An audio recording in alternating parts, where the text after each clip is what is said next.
Hi there, my name's Angelina. Today I'm going to be sharing with you 5 tips for working homeschool moms. I have been homeschooling for about 6 years.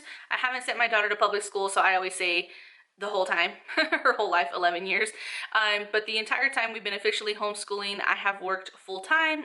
I do work from home, but I work a very rigid schedule, so I don't have a lot of flexibility. So these are my tips for making life easier, and I hope that you can take something away from this. So the first tip I have is meal planning. At the beginning of the week, typically on Sundays, I make a meal plan for the week, and I actually use the Walmart grocery app to order the groceries.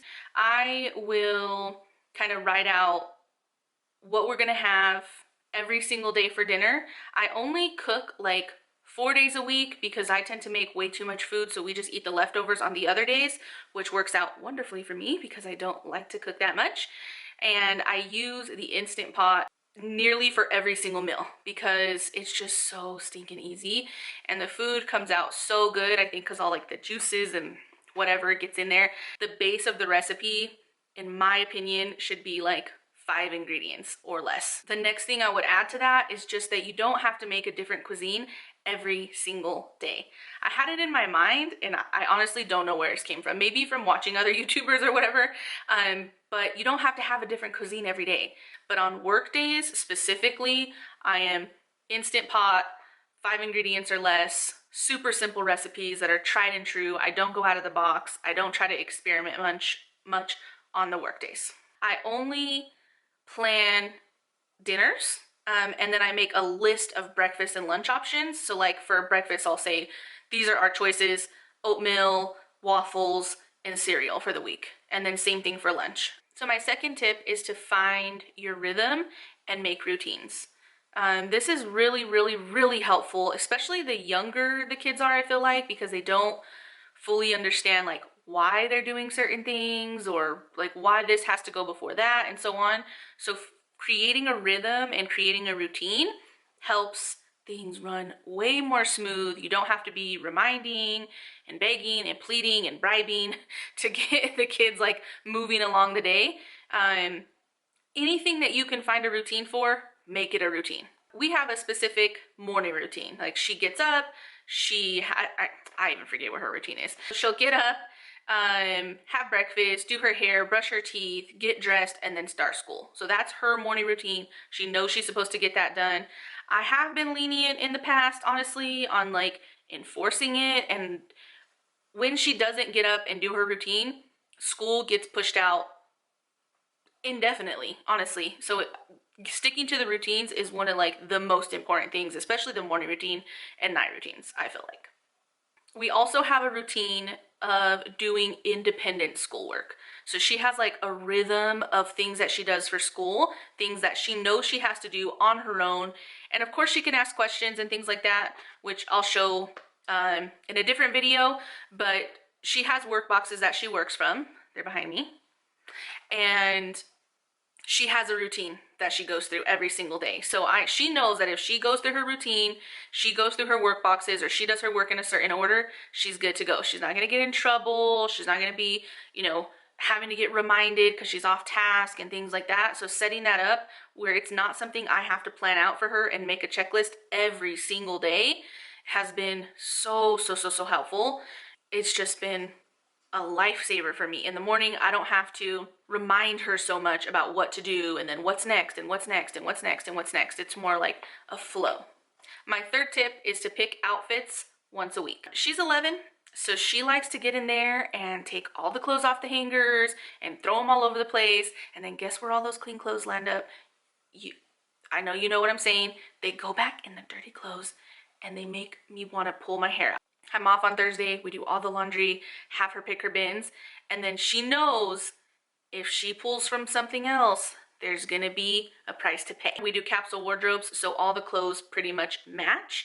They go together at least, and it's super easy. So picking the outfits is like minutes, honestly. We pick the outfits as we're folding laundry and putting them away, so we don't even have to hang them up and then transition them. We're folding laundry, building the outfits, and everything is all done for the entire week. I even have her include socks and underwear, and I know maybe it seems like it's extra and it just takes a second for them to pick out socks or pick out an underwear. But honestly, it does save a lot of time because it keeps her out of the drawers, keeps her out of the clothes, keeps her away from having to think about it, and it keeps my sanity. So my fourth tip, and I feel like this is probably one of the most important, honestly, is to simplify your curriculum. I can honestly make an entire video about this, and I probably will since I'm just getting started on video. But simplifying the curriculum saves everyone and saves everything. It saves money, it saves time, it saves the kids stress, saves your stress.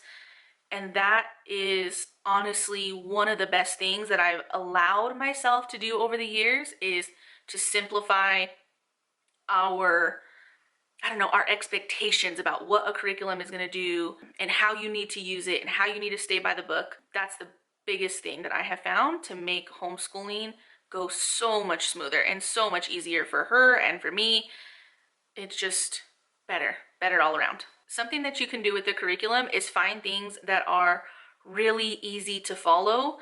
When we first started homeschooling, or when she was like really small, I was just new to curriculum. I didn't really understand that sometimes you open up the curriculum and it is like dozens of instructions for you to do just to get started.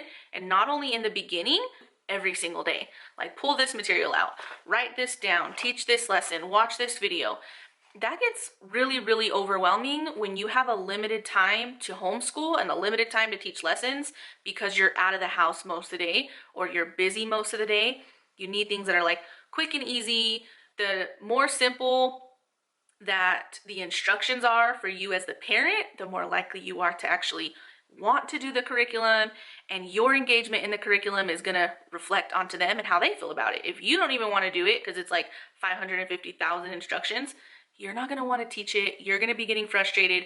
You're going to be opening it, reading forever, trying to gather, like trying to get in your flow as a parent. And meanwhile, the student is there just like. So easy to follow curriculums are best. I would also track every single thing you do on a planner or calendar or a notes app or something like that. I haven't done this up until very recently. And it's amazing the amount of time and the amount of things that she's learning in a day that are outside of our curriculum. And all of that stuff adds up and all of it counts as schooling. So if you can keep track of everything that your children are doing kind of like on a daily basis, it kind of lessens the burden that you feel on your heart for, we're not getting enough done. Am I spending enough time? Is this enough? Is this comprehensive enough? Are they on schedule? All of that relaxes so much when you're tracking what they're actually doing. Like, they're going outside and playing with their friends for 30 minutes. They practice their ukulele in their room. They did all this stuff, all this amazing stuff that's not getting tracked anywhere. It does help you feel less worried about simplifying. There's so many things that you can do to tweak the curriculum and make it work for you. So I will definitely make a separate video because I've been rambling like on and on and on. But just simplify curriculum, step number 4. Step number 5 is have fun and relax. As long as you're working and you're progressing on the curriculum and your kids are growing and they're learning new things consistently, not necessarily constantly, but at least consistently, you're doing the right thing. You're on the right track, and they will progress and they will grow and learn naturally and make progress naturally. You're going to be spilling that love for learning into them by just being relaxed and enjoying it yourself. Don't be afraid to take a break. Don't be afraid to take a break from a curriculum, from a subject, from sitting at the desk, from using a certain utensil. Like, don't put so much pressure on yourself that you have to make things look like another person's homeschool or actual public school. Your body knows when you need to take a break. Your children know when they need to take a break, and you got to be in tune with what they need. It's really not going to throw everything off if you take a week and reevaluate something, or just take a week and say, hey, things are not going that good in this area. Let's just take a break from it for a little while, and we'll come back and we're going to be fresh and we'll start new. This is not a race. They will learn all of these concepts in time with consistency on your part, with patience on your part, and with grace for everybody involved. I hope that you took away something from this video that was helpful. I know I got kind of rambly. I love homeschooling. I have a passion for just being with our kids and loving on them and teaching and growing. And it's taken me a long time to get the patience, honestly, to be successful at homeschooling and to gain all this knowledge. And I love sharing it with you all. So if you like the video, please like it, subscribe. I am going to be making more content just all around about homeschooling, parenting, working moms. I hope to see you guys in the next video. Thank you.